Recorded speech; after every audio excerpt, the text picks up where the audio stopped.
the 2026, and this is a big deal, I'll tell you, I was so happy to get it, the 2026 FIFA World Cup. And it's going to be the World Cup as we know it. It's the biggest, probably the biggest event in sports, I guess, Johnny, right? Yeah. On December 5th of this year, the 2026 FIFA World Cup draw will take place at the Kennedy Center. Some people refer to it as the Trump Kennedy Center, but we're not prepared to do that quite yet, maybe in a week or so. But right here in Washington, D.C., it's a tremendous honor to bring the global event and this incredible group of people and these unbelievable athletes, the best athletes in the world, to the cultural center of our nation's capital. I just left the Kennedy Center. We're spending a lot of money wisely on making it really beautiful. It's going to be beautiful again. It's like Washington, D.C. We had, by the way, in Washington, D.C., we have the lowest crime numbers they've had in years. Zero, it sounds like it's a horrible thing to say, but I might as well say it. Zero murders in the last week since we've done this. That's the first time in memory that that's happened, if you can believe it, how pathetic that is to have to even say it. And I'm tired of listening to these people say how safe it was before we got here. It was unsafe. It was horrible. And Mayor Bowser better get her act straight or she won't be mayor very long, because we'll take it over with the federal government, run it like it's supposed to be run. The numbers were horrible. It was a crime-infested rat hole, and they do have a lot of rats. We're getting rid of them too, and we've made a lot of progress. And it was extremely unsafe, and now it's extremely safe. We had virtually no crime. The number was down 87%, and I'm trying to figure out where was the 13%, because I don't think it existed. The National Guard has been unbelievable, and they're working with the police. And they have some very good people in there. They have some people that shouldn't be police, actually, but they have some great people there. And the Washington, D.C. is a whole different place. And Johnny, I'm sure you'll be happy to hear that too, actually. Oh, yes. But it's a whole different place. People are excited again. They're going out to restaurants again. That was the other thing I saw numbers. That restaurant business is down in the last week. No.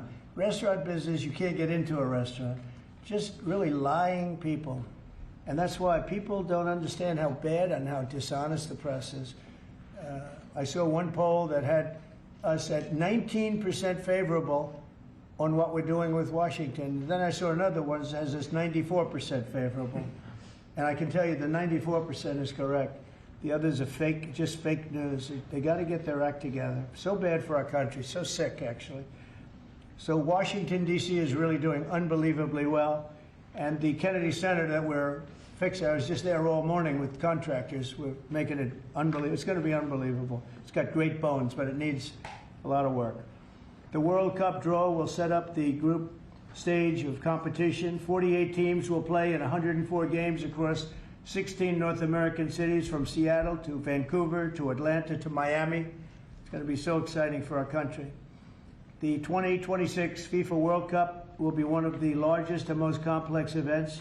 This will be one of the greatest events, one of the largest. In a way, it's like Johnny said it better. It's like having many Super Bowls in a short period of time. Because each one of these games essentially is a Super Bowl. Some of them are bigger than Super Bowls, actually. But they're essentially, each one of these games is like a Super Bowl. The 2026 FIFA World Cup will be the largest, most complex set of events in sports history. And the Kennedy Center will give it a phenomenal kickoff, and we'll be involved, and they'll be working over there for quite a bit of time. We have it all set that they can stay there for the big events, the big press conferences and everything else. And they'll be in a very safe capital. That'll be nice. You don't have to worry about walking down the street, Johnny, okay? Thank you. But you could handle yourself. I could. Okay. Already FIFA is projecting 6 million loyal fans will attend the World Cup events next year, and 6 billion more are going to be watching back home, and they think the $6 billion number is going to be actually a low number. And this will drive more than $30 billion into the U.S. economy and create 185,000 American jobs in a short period of time, too. No sporting event attracts more attention, more fans, more viewers, or more revenue than the FIFA World Cup. And again, I'll just say it's the World Cup, and it's the biggest thing there is in sports, and we have it. And I got it in my first administration, and I was really somewhat devastated, as devastated as I can be. I don't have time to get too devastated. I was very happy that today, as you saw, the group that does this, a government group, radical left group, announced that Trump was right took in $4 trillion worth of tariffs. That the $4 trillion are going to reduce the deficit by numbers far greater than they ever expected or heard of. And by the way, the stock market went up 1,000 points. That was as of 10 minutes ago. I can't tell you what happened. A lot of things happened. But the stock market's up almost 1,000 points. And it's basically on the news that the release that just came out from government that the tariffs that everybody was talking about, that the whole world respects us for because of what we did. The tariffs are going to be at $4 trillion. They're going to reduce the deficit by $4 trillion, Mr. Vice President. Pretty good, sir. Too bad it's not 5, right? That's right. It's had a huge impact, and the stock market is way up. But this will drive more than $30 billion in U.S. economy and create 185,000 American jobs. No sporting event attracts more attention or more fans or anything else. And I just look forward to the draw. So we're going to have the draw, essentially, Johnny, at the Kennedy Center. Yep. And by that time, it'll be in even better shape. We're working on it. It's about a year project to make it. It'll be great. It'll be fantastic. You see the way this is looking? Look, nice. I can't tell you how much that gold costs. A lot of money. There's nothing like gold, and there's nothing like solid gold. But this beautiful office needed it. It had to be representative. When we took it over, it was dirty, not clean. I immediately changed the chair and had this beautiful desk renovated, brought out by the White House. People that do this, they did a great job to send it out. We have a craftsman who's great. But this was not appropriate for the Oval Office when I took over. And now, if you look at all those paintings, you're allowed to turn back. All of these are great presidents, and they were all in the vaults.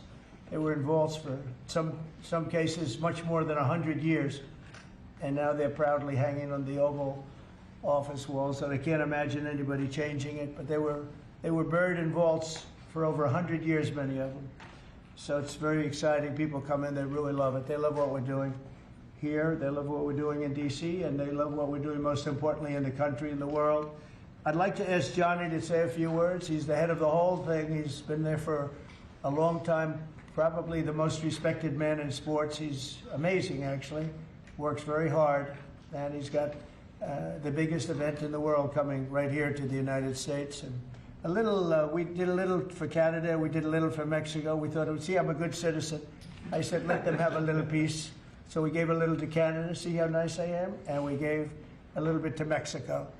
And Johnny, please say a few words. Thank you, President. Great honor for me to be here with you today, President, Vice President, Excellencies. Fantastic to announce what you said, which is the final draw of the FIFA World Cup on the 5th of December here in the capital, in the Kennedy Center in Washington, D.C. at 12 noon sharp. It will be broadcast live all over the world. 1 billion viewers will watch it, and it will determine, of course, the match schedule, which 48 participating teams will play. You said it, 104 matches in 1 month, 104 Super Bowls. This is not just the biggest, the greatest event, not just a sports event, it's a social event as well, with a lot of emotion. We are uniting the world, Mr. President, uniting the world here in America, and we are very proud of that. And those teams, those national teams who will come here to participate in this draw with their coaches, with their presidents, they will all be proud to be part of writing this history. And that's why we brought as well this, which is the winner's trophy. It is the trophy that the winner of the FIFA World Cup wins. Only the FIFA president, presidents of countries, and then those who win can touch it, because it's for winners only. And since you are a winner, of course, you can as well touch it. It's pretty heavy. Yeah. It's the winner trophy. The last one who lifted that is Lionel Messi of Argentina. And here it is in the Oval Office in the White House. Can I keep it? For you. Well, you can. We're not giving it back. We're not giving it back. That's serious. It fits well. It goes very well on the wall right over there. Yeah. We'll put it right below the angels. It fits well here, I think. That's beautiful, yeah. You can keep it until we have to give it to the next winner. That's fine. That's a beautiful piece of gold, I will say. That's beautiful. Yeah.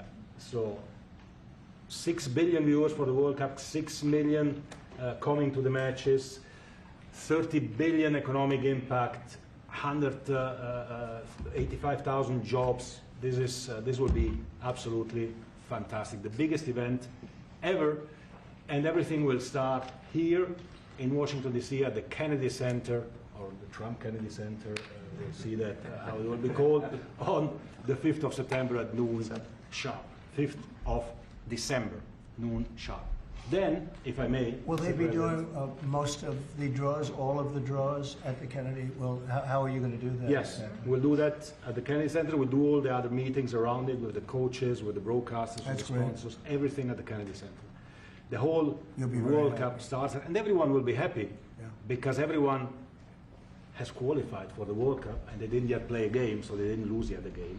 So they all think they can become world champion, right? They'll all be happy. Exactly. Now, by the way, an example, supposing we had a week ago when everybody was being killed and mugged and everything else, despite the phony numbers that were given out, that it was getting better. Brian, do you believe it was getting better or getting worse? Oh, the crime was getting worse. I mean, I was robbed. It was getting way worse. Yeah. How did the other guy come out? He came out with my briefcase, unfortunately. Yeah. So, Robert 1, Brian 0. Now, but can you imagine you do this and then you start hearing that they had a 20-year reduction of crime. It's worse. It was worse during the Biden administration than anybody's ever imagined possible. And I guarantee you he wouldn't be here if those numbers continued. But now we have total safety. We have total security. And for the border, in 3 months, 0 people. These are done by liberal people that do these charts. 0 people came through our border in the last 90 days. Can you believe it? 0. Last year we had millions of people coming in, and they came in from the wrong locations. They came in a lot of people that shouldn't be here. So now when we have this event in December, it's going to be very safe. Johnny, you can walk down the street with your beautiful wife. yeah. You can take her to dinner if you can get a reservation, which I doubt. They're all full, the restaurants. I know. They're all full. I heard that too. The restaurants aren't. The restaurants, since we are doing this, are doing great. And many new restaurants are going to open because, as you know, many closed. Yeah. Many restaurants closed because the crime was so bad. This will be one of the safest places anywhere on earth. So, you know, I really am honored that the National Guard has done such an incredible job working with the police. And we haven't had to bring in the regular military, which we're willing to do. We have to. And after we do this, we'll go to another location and we'll make it safe also. We're going to make our country very safe. We're going to make our cities very, very safe. Chicago's a mess. You have an incompetent mayor, grossly incompetent. And we'll straighten that one out probably next. That'll be our next one after this. And it won't even be tough. And the people in Chicago, Mr. Vice President, are screaming for us to come. They're wearing red hats, just like this one. But they're wearing red hats. African-American ladies, beautiful ladies, are saying, please, President Trump, come to Chicago. Please.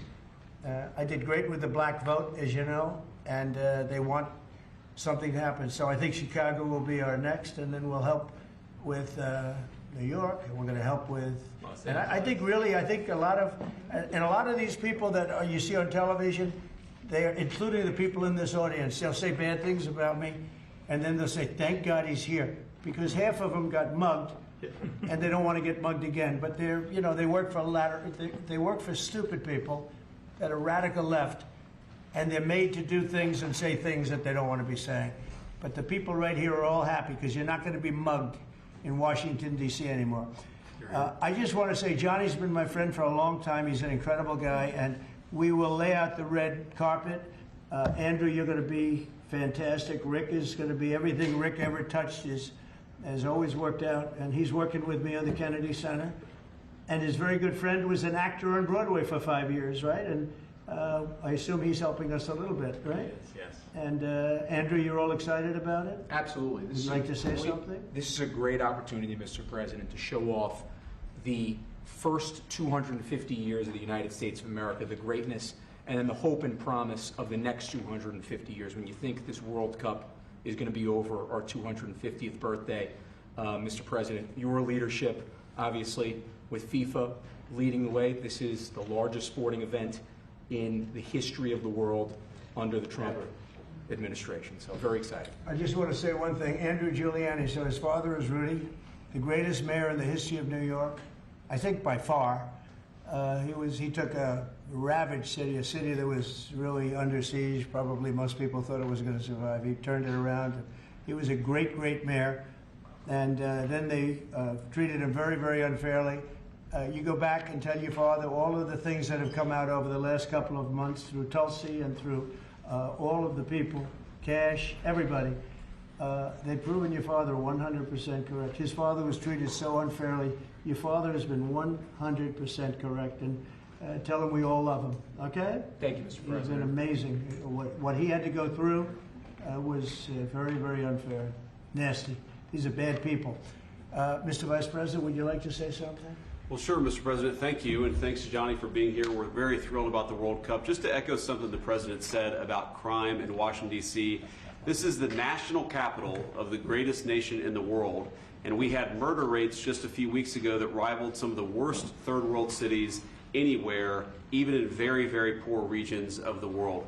Why did we accept that? Why did we allow it to happen? We allowed it to happen because we had broken leadership in Washington, D.C., and unfortunately sitting behind the resolute desk. What we have shown in just under 2 weeks of taking law enforcement seriously is that the American people can have their streets back if their leadership is willing to put in the time and the resources. Mr. President, you've shown in Washington, D.C. that we can have safe streets again. We've just got to have the political willpower to focus on the bad guys and to give the American people back their communities. We are focused on doing that thanks to the President's leadership. Thank you. And that's a really very small percentage. It's 2%, 3%, but that 2% and 3% wreaks just havoc throughout a community. People are petrified, and I notice a couple of the women in the back are shaking their head, yes, yes, yes. I won't report who you are because you'll end up losing your jobs, but it's true. It's amazing. And the police, and you look at the D.C. National Guard, I saw pictures of them last night getting off vans and all, and I saw some bad ones running, but they're not running so much anymore. They're not there. They're just not even, they're not even trying. You're totally safe. Now, there'll be something happening sometime. I don't know. Maybe it won't be for a long time, but this was every night would get reports of people being mugged and killed. There's one woman on television last night. She had a badly busted up nose, and she's, well, I like our streets the way they used to be. And she thinks it's going to happen like by doing nothing. And they say, what happened to your nose? She got slugged by a guy walking down the street, slugged. Her nose will never be the same, I guarantee you, unless it takes a pretty good turn. She wasn't really for us. But she sort of said, well, maybe something has to happen. Before this happened to me, she got whacked. And I don't think she'll ever be the same. She almost became, she was a half a Trump fan, a woman that would have never been a Trump fan, but she was hit hard. It's not going to happen anymore. Not going to happen anymore. But then we're going to beautify the city too. That's where I was today at Kennedy Center. And we're going to beautify the city like it hasn't. And we're working with Clark Construction, the biggest construction company in Chicago, and in Chicago and Washington. And the head of Clark is great. He's all over the world, actually. But Washington, I would say, is their home. That's where they do the best work, the biggest work. And they're doing they've been doing a fantastic job. So you're going to have a fantastic, clean, beautiful place. It's going to be better than it ever was before, literally better than it ever was before. We'll get it done very quickly. And I want to thank Clark because they're doing a lot of work in a lot of different locations, but they've been fantastic for getting us the right contractors and the people that can really do the job right. And Johnny, did you want to say something? Yes, I have one more thing, because as you rightly say, you know, with security and beautifying cities and the whole country, we want people to come and enjoy and have fun. And that's why this is not just the most iconic trophy in the world of sport, but we start on the 10th of September the sale of tickets for the FIFA World Cup, and we have the first ticket here for the final. Good. Wow. For you. Oh, good. That's cool. Wow. It's, of course, row 1, seat 1, is ticket number 4547. And it's for the final in New York, New Jersey. That's great. Thank you, John. And so you have your ticket already for the final. All the others, 10th of September, start getting your tickets. That's beautiful, yeah. 6.5, 7 million tickets. Fans will enjoy You do the records. security here. Will be fantastic. You're going to do record business, I think. 100%. Christy, would you like to say something? Yeah, Mr. President, millions of people will come to this country, and we'll make sure they get their travel documents, their visas, that they want to come here and spend their money and enjoy the sporting event. It'll be the largest event in the world. And sir, you're reminding me of something that my dad used to say all the time when I was growing up. He would say, Christy, you kids need to look like you respect yourself before anybody's going to respect you. And in this country, when people look at our streets, when they look at our capital, you're bringing respect back to this city. And people will respect our country more because it's safe, it's clean, it's beautiful. And what you're doing is transforming this nation by making sure that our laws are upheld. And millions of people are going to come and be able to enjoy it next year, and I'm excited about that. Thank you for doing that. Well, our country is respected again. And a year ago, we had a dead country. I'm telling you, it was a dead country. It was a country that had lost its way. It was a country that was going to fail. Look, even today, where they say $4 trillion in reductions of deficits, and this was totally unexpected. They didn't expect it. I mean, I don't know where they've been, the people that do this stuff, but it's terrible. I want to thank Christy for another reason. I said to her 2 weeks ago, I said, Christy, do me a favor. I built hundreds of miles of wall. I built the same wall that the Border Patrol asked me to build. It wasn't my first choice. I wanted to do concrete plank and everything nice, but you wouldn't have been able to see through it. So I had Border Patrol in, and they tested everything else. And we gave them steel wall, high-grade steel, very hard to cut. Then we gave inside that is 9,000-pound concrete, which is a very tough concrete. Inside that is rebar, a big, fat piece of rebar. So you have all different materials that are very hard to cut, and you need different instruments to cut each one. And I said, Christy, we got to get a coat of paint on it. And I didn't know she was listening, but I said, we got to get a coat of paint, and it should be black, because black makes the steel very hot. It's untouchable. You could fry an egg on it. And if you got a good black, flat paint, it would look beautiful. It will preserve it from rust. And that was it. And I gave it to her along with 30 other things, and she's done such a good job on the border with Tom Homan and the group. Tom Homan's a fantastic guy, what the job he does and the way they work together. So I turned on last night and I see Christie's painting the wall. And it looked beautiful, by the way, when that paint went over there. And it's hot. It's hot. Yes, it is. It's hot. If it's white, it's not hot. If it's black, it's going to be very hard to climb that sucker. It's not going to be easy. But it's black and a high quality black. You know, it really looked good. Yeah, we got Is the that going to paint be a you told us two-coat to. job or a one-coat? No, just one coat. One coat. We good. used the paint you told me to buy. Yep. The Yep. two-coat will take place in 3 years from now. Right? We'll do the second coat. But it looks beautiful. But thank you very much. I didn't know you were listening to that, Absolutely. because we talked about 7 different subjects, and all of a sudden I see you're out there painting with a lot of painters and everything else. But it was a beautiful thing to say. Yep. Would you like to say something? You've been such a big part of this. Please. Well, just, Mr. President, we're delighted to be here today for this announcement, but we're also looking forward to having you at the final. Oh, yes. On July Oh, yes. 19th No, we'll be in New there. York, New Jersey. We're going to be there. A lot of people are going Thank to you. be there. A lot of people. I'd like to thank you all. Do you have any questions on FIFA, first of all? It's going to be a big event at the Kennedy Center. Do you intend to take part in it? Will you have a part to play on December 5th? I may play. I mean, I see the money that these soccer players, you know, we call it soccer, but I see the money that these soccer players are making. I may try and play. I'm a very good athlete. My son is a very good athlete, and he's a good soccer player. He's on the tall side for soccer. He's 6'9". That's pretty tall, but That's pretty it's cool. on the tall side. That's good. It's on the tall side, but he's good. But no, I may put on shorts. I look extremely good in shorts and join the play. You know, no, it's going to be a lot of fun. It's going to be good. Many foreigners who want to come to attend the event are concerned about the visa situation. Can you reassure them? Yeah, they're going to have a very easy time getting in. Certain countries are going to be very, very easy, and other countries are going to be obviously a little bit more difficult. Would you like to explain that, Chris? Yeah, absolutely. We have a process set up that we'll be implementing on getting visas approved. Everybody will be thoroughly vetted, but they'll be welcome to this country. It'll happen quickly, and we're excited for them to come. So I would hope that around the world people know that the United States is excited to bring their family here to enjoy this event. America welcomes the world. Yes. And I can really, from the collaboration that we have, testify for that, absolutely. And I was just sent a picture from somebody that wants to be there very badly. He's been very respectful of me and of our country, but not so respectful of others. But he'll, I'm going to sign this for him, but I was sent one, and I thought you'd all like to see it. That's a man named Vladimir Putin, who I believe will be coming, depending on what happens. He may be coming, and he may not, depending on what happens. We have a lot of things happening over the next couple of weeks. So, but I thought it was a nice picture of him. Okay of me, but nice of him. So that was very nice that it was sent to me. Okay? Mr. President. On Yes. that subject, have you talked to Vladimir Putin about the fact that yesterday a big U.S. factory was hit in a Russian airstrike in Ukraine? What's your reaction to I that? told him I'm not happy about it, and I'm not happy about anything having to do with that war. I said I settled 7 wars, and actually, if you think about pre-wars, add 3 more, so it would be 10. I thought this would be in the middle of the pack in terms of difficulty. No, I'm not happy about anything about that war. Nothing.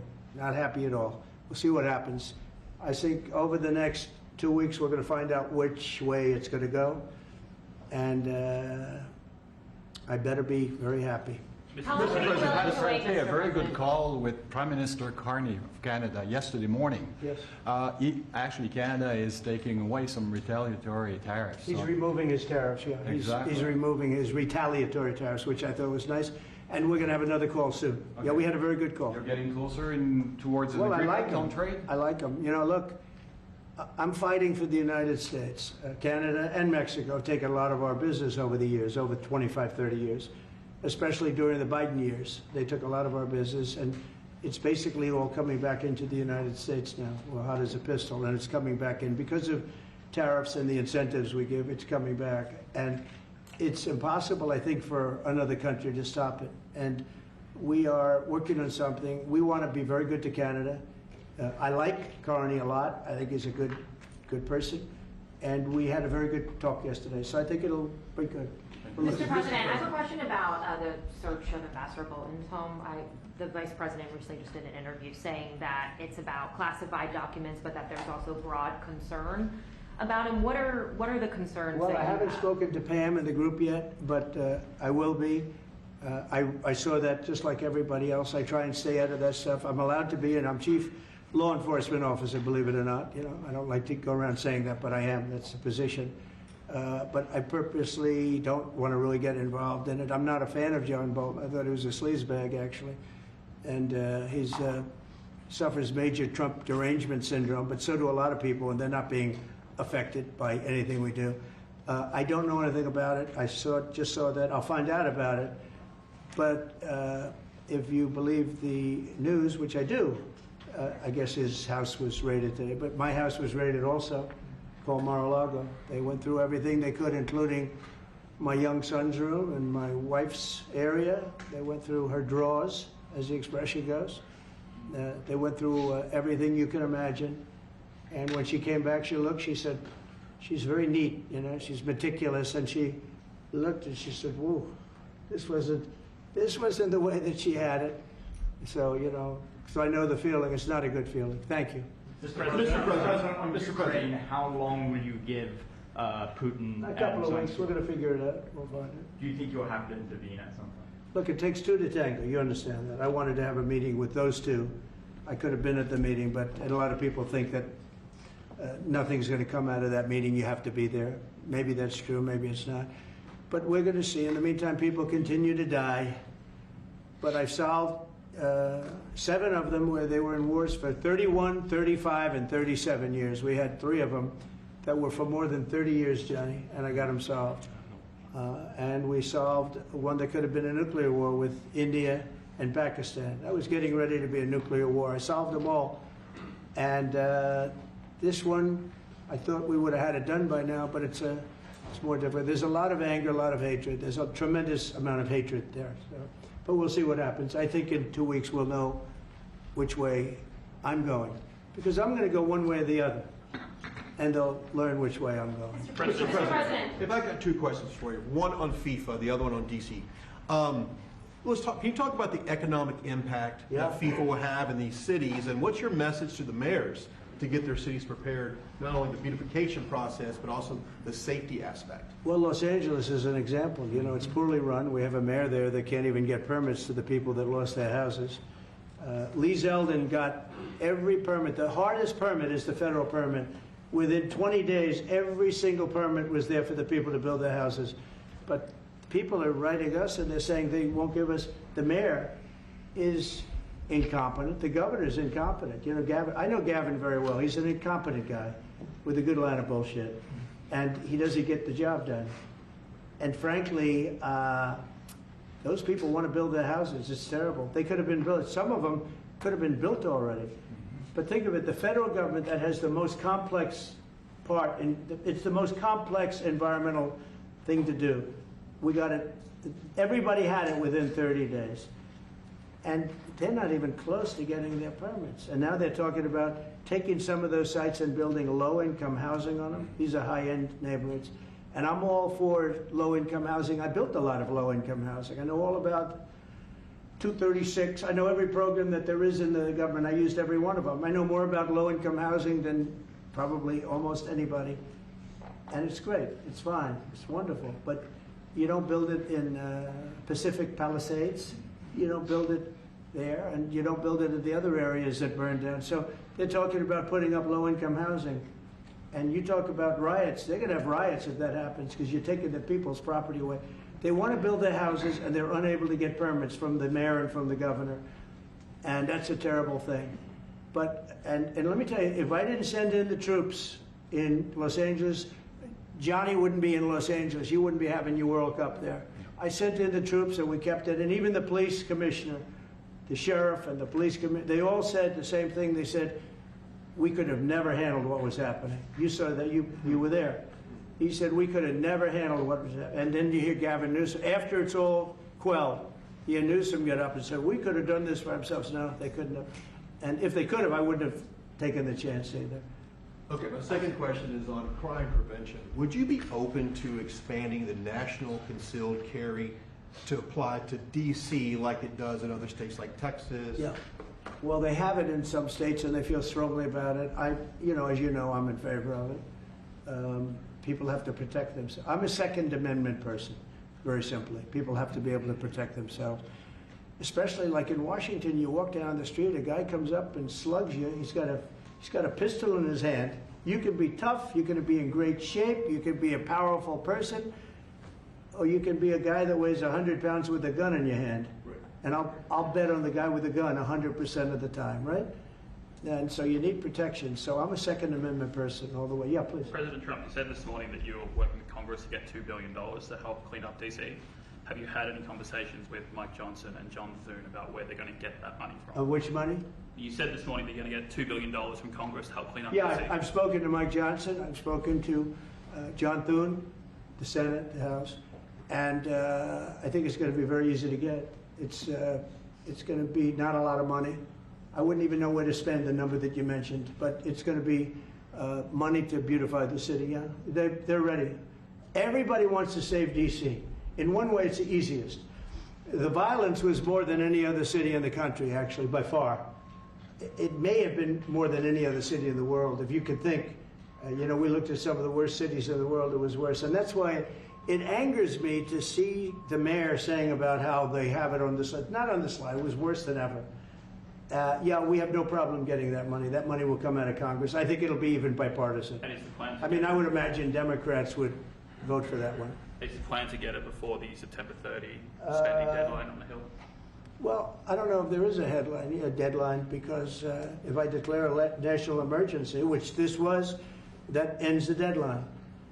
So, I keep seeing about a 30-day deadline, of which we have 22 days left or something. But if I think we're in great shape here, that's one thing. But if I don't, I'm going to just say it's a national emergency. And if I have a national emergency, I can keep the troops there as long as I want.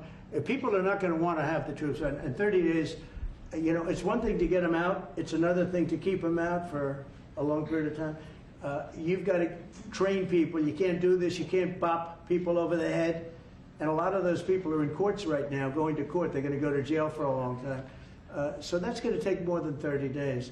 But if I have to, I'll declare a national emergency, which I don't think I'll have to do. Yeah. Mr. President, Can I ask you about Russia? You said in 2 weeks you'll know whether you go Yeah, one I think I'll way or know. the I other. think I'll know the attitude of Russia and, frankly, of Ukraine. It takes two. What are the 2 ways you can go at the end of 2 weeks then?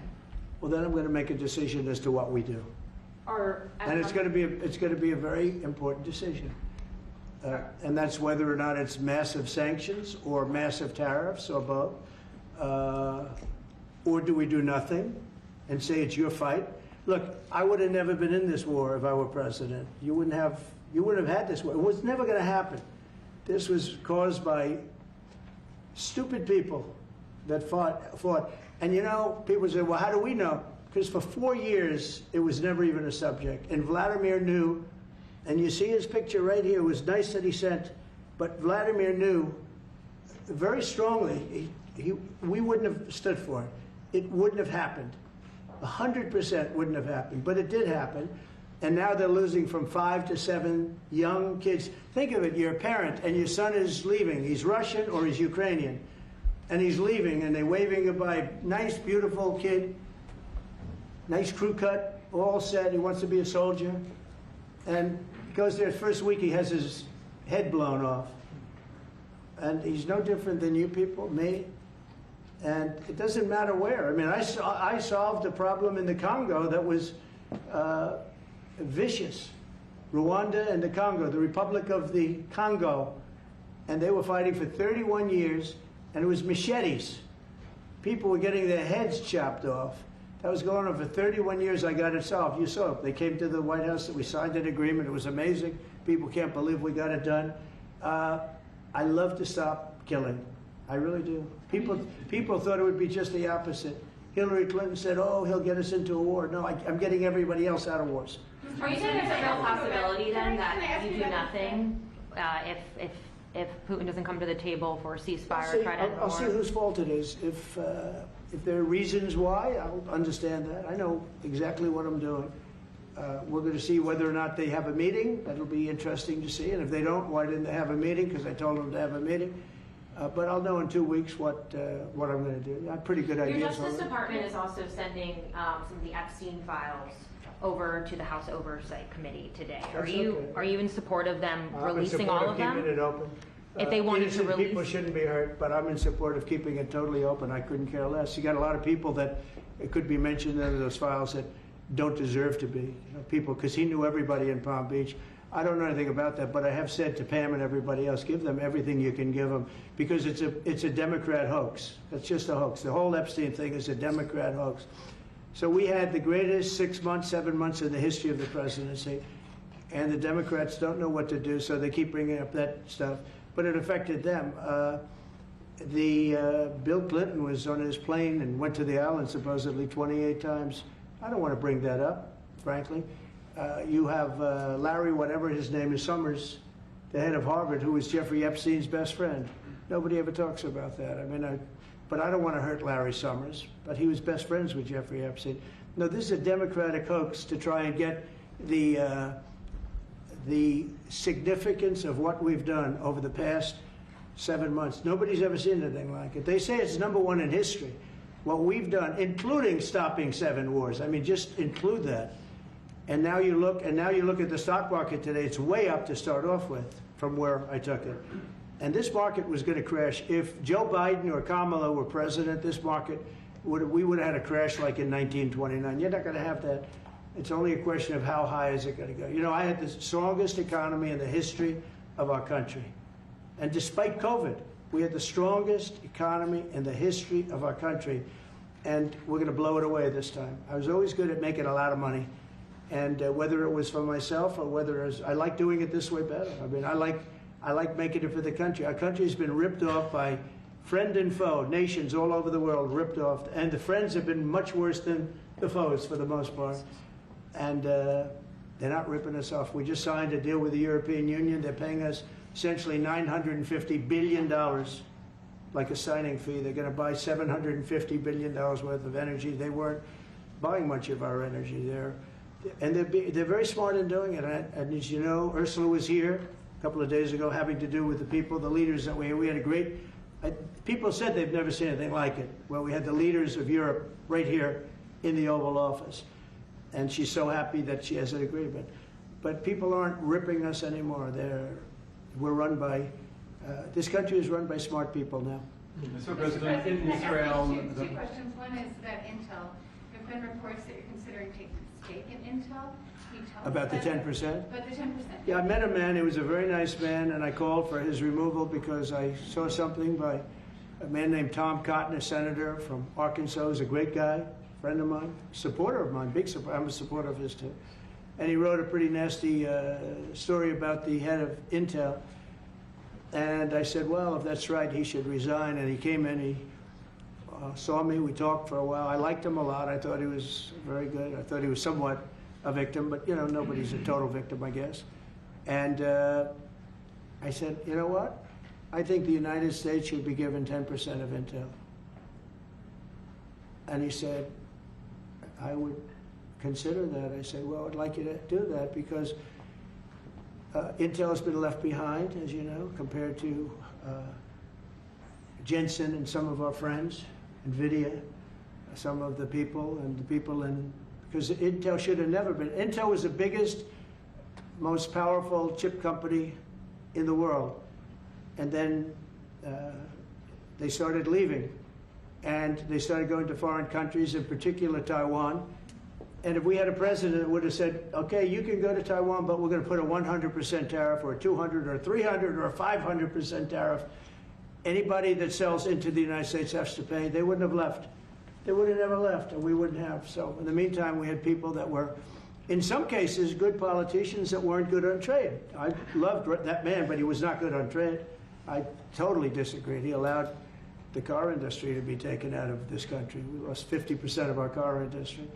But that's all coming back. It's all coming back. But if somebody would have said that with Intel, would be a giant right now. Now, with that, they've had some bad management over the years, and they got lost. And I said, I think you should pay us 10% of your company. And they said, yes. That's about $10 billion. I don't get it. This comes to the United States of America. And I said, I think it would be good having the United States as your partner. He agreed. And they've agreed to do it. And I think it's a great deal for them. And I think it's a great deal. He walked in wanting to keep his job, and he ended up giving us $10 billion for the United States. So we picked up $10 billion. And we do a lot of deals like that. I'll do more of them. If somebody has, like we have restrictive covenants with Jensen. We have, it's NVIDIA. And to unrestrict the covenant, nothing to do with losing our powers or military or anything, because that I wouldn't do. But there are things you can do that don't affect us, that actually help us. And if we're going to give somebody a free out, a restricted covenant, we have a strong restrictive covenant on certain industries. And I will absolutely give somebody a opening on a restrict to do a lot of business, which is good for us, as long as it doesn't hurt us in a security or military way. And if I do that, I think the country should be paid, because anybody else, I have it in real estate where I'll have a deal with somebody and I'll have them restrictive covenant. Then they'll come back and they'll say, I'd love to be able to build over here, but I'm not allowed to because you have me covered, you have me restricted. I say, I'll let you build over there, but pay me a lot of money. No different. But the country never did it because the country was run by foolish people. Mr. President, on PC Prime, you said Chicago might be next. Are you making, have there been concrete steps that the administration is taking to do that? Or what are other cities as well? I haven't spoken to them. He's grossly incompetent. I haven't spoken to the mayor. No. When we're ready, we'll go in and we'll straighten out Chicago, just like we did D.C. Chicago is very dangerous, great place. I built great stuff there. I have the most beautiful building in Chicago, I think. But I hate to see what's happened to Chicago. Chicago was our greatest city, actually. Bob Tisch, a great friend of mine, passed away. He used to own the Giants and very successful Lowe's. He said Chicago, I think they had their main office in Chicago. He said Chicago and San Francisco are the two greatest cities in the world. Now you look at what the Democrats have done to San Francisco. They've destroyed it. I own a big chunk of the Bank of America building in San Francisco. And, you know, it's just different. We can clean that up too. We'll clean that one up too. Now, if everything works out, and we've already had calls from other cities, quiet calls from Democrats we'd love you to come here, because they've lost control of Like themselves. who? I'm not going to say because I don't want them to lose their elections. But we've had calls from Democrats and calls from people generally.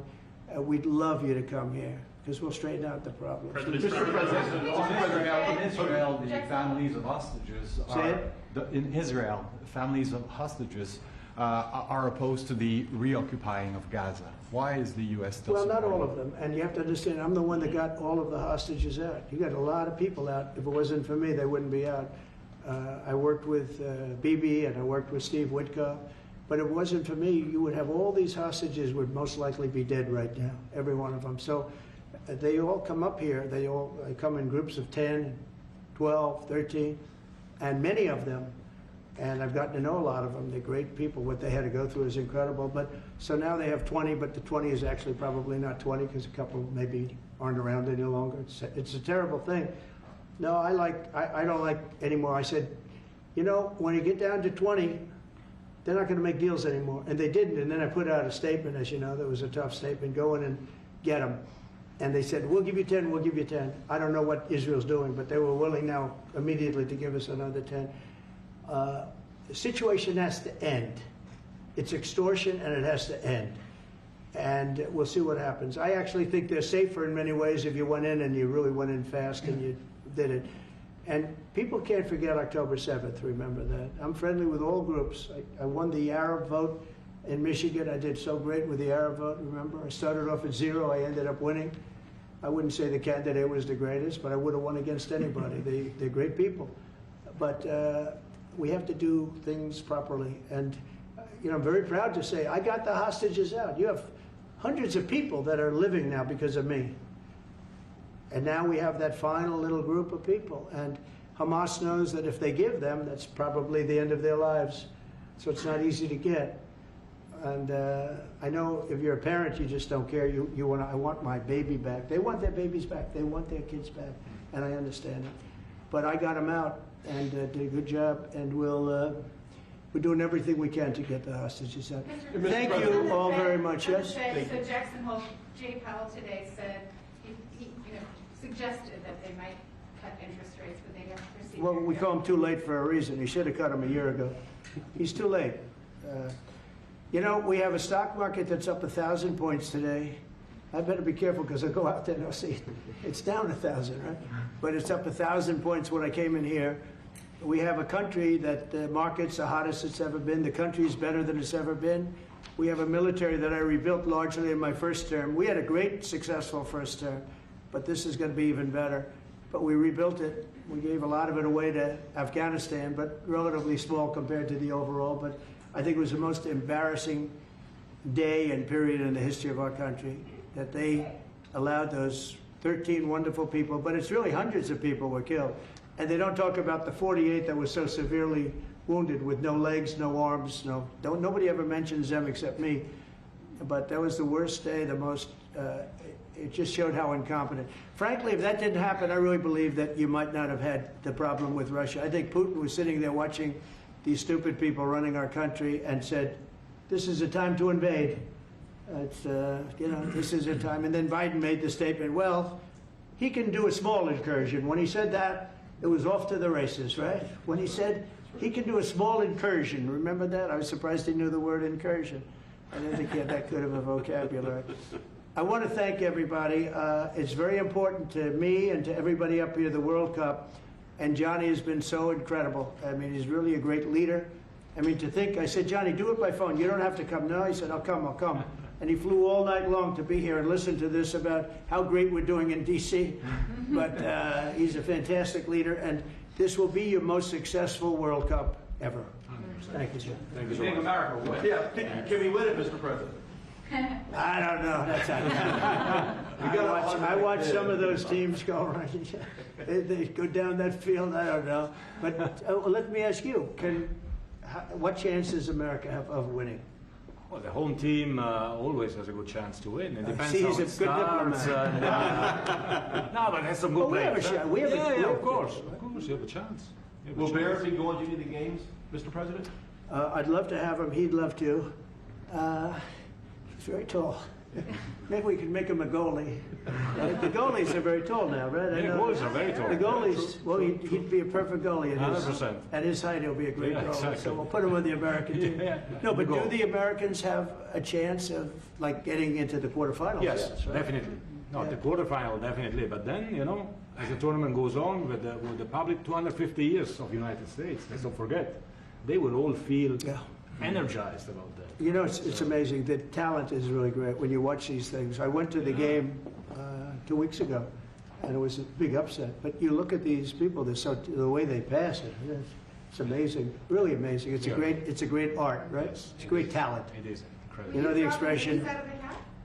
This what? Will you draw the names? The matches? Will you? I don't know. That's up to him. He's the That's boss. an interesting proposal. He's the boss. Well, We'll discuss that. it's going to be great, and I think the American team is going to do. I mean, I hear it's a very good team. Good luck, everybody. Thank you very much. Thank you so much. Thank you guys.